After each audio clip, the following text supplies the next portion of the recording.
Tapos makikita mo yung aroma kasi ng kape, depende. Pati yung dun sa tapang niya dito.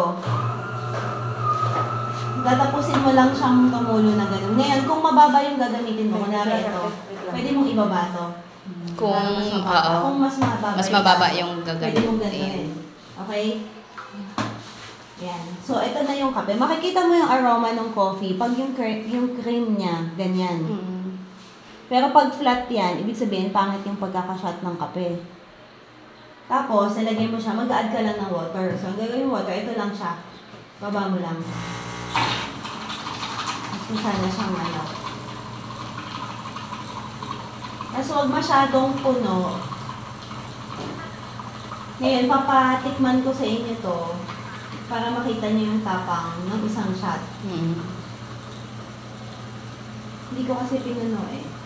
May mga client kasi na pagsabi, gusto ko matapang yung kape, i-max natin. Pero pag regular, tinesting ko na dito lang. Regular yung hindi matapang, ma'am. Yung saktuhan lang. Pag sinabing kape Americano, black coffee yun. Walang creamer, walang sugar. Saan naman yung black coffee dyan? Ito, black coffee.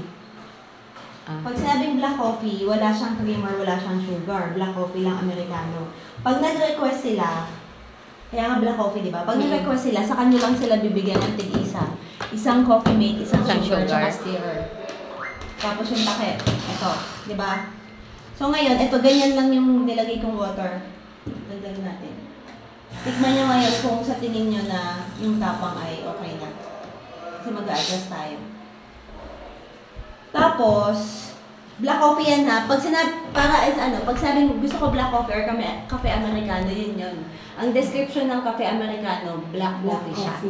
Okay? Ngayon, when we say cafe latte, pag sinabing cafe latte, meron na siyang steam milk. Yun yung pinagkaiba. Diba, cafe Americano, yung isang shot ng coffee plus water.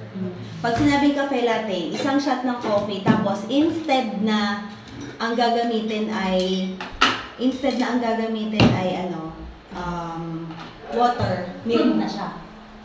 Okay? Milk na yung gagamitin. So, dalawa yan. Ito kasi may frother. Frother din to eh. Frother to. Si ma'am. Ay, ma'am. Tapos na kayo? Naglagay dyan si ma'am sa ano dito. Naglagay siya nitong coffee. May dati ng nakalaga. May nakalagay na coffee. Mr. and Mrs. Sonato. May kuha natin sa akin. Binidyo mo na lang sana.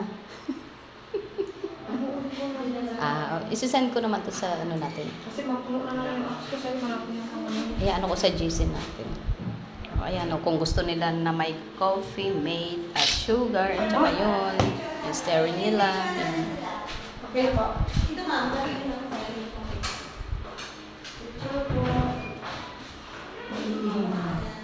Ikaw na mag-picture kasi hindi siya makita.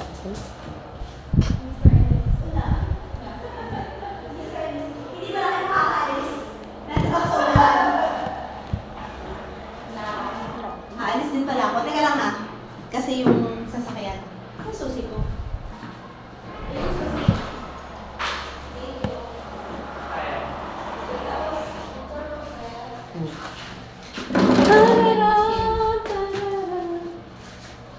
Wait, ipag-try mo na sila. Ay, pag-try ko na to.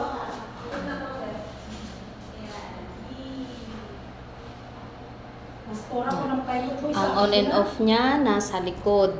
Yan.